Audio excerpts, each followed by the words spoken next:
Hey, this is Jenny Jones, SaaS Use Case TV. Hey, today I want to make a little short video for you to understand what is SamCart's course library. Just kind of take you through a little small walkthrough of it, give you a lay of the land, let you take a look and see how it is. If this is your first time to the channel, please go ahead and like and subscribe. I'm always doing these little hacks and looking at different types of software that are out there.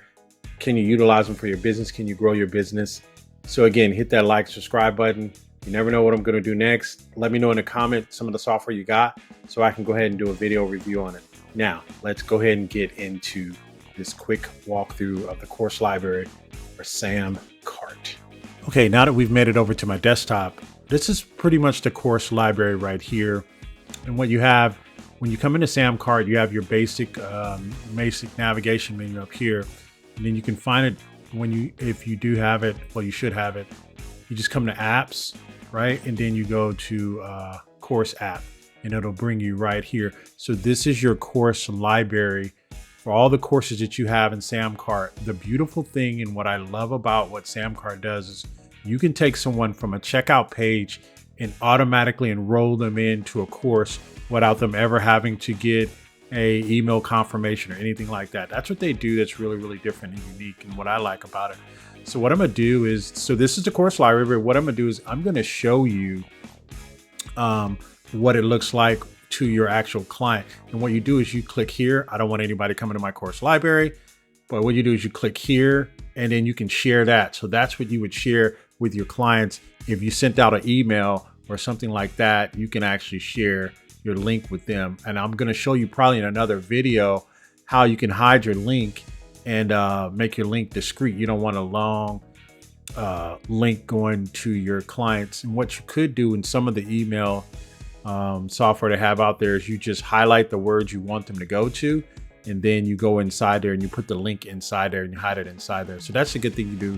And it's called not having a naked, it's called naked, but not having a naked URL inside your emails when you send them, because most software, Google or anything like that, is always going to check the emails as well. I mean, it's always going to check the links as well. So let me show you what it looks like on the other side. I want to keep this video really short. I'm trying to keep my videos really short, maybe 5, no more than 6 minutes. So comment below, let me know if you have any questions on the length of the videos, but I'm going to do them in short, small, bite-sized pieces. So let's take a look inside let's take a look inside the course library and see what it looks to your clients when you send that to them and allow them the opportunity to look at it. All right, so this is the actual page that people will see when you share that link. This has an opportunity for people to take your courses and things of that nature. So your domain, you're going to be a subdomain of SamCart, which in essence, a lot of people want their own name. I think it's good to have your own name when you're trying to build a brand or something like that. I think when you don't have an established brand, it's okay to have a subdomain, definitely for your courses, because you want that link to be shareable. And what I mean by want to be a subdomain is if you're Jenny Jones, instead of being jennyjones.com, which she has that URL, I don't, but I digress. But listen, if I'm Jenny Jones, then I'll sit on SamCart's subdomain. That means that SamCart's domain authority, they have domain authority. Their name is known, it's trusted from all the social media sites, and it's trusted in Google and all those sites, right?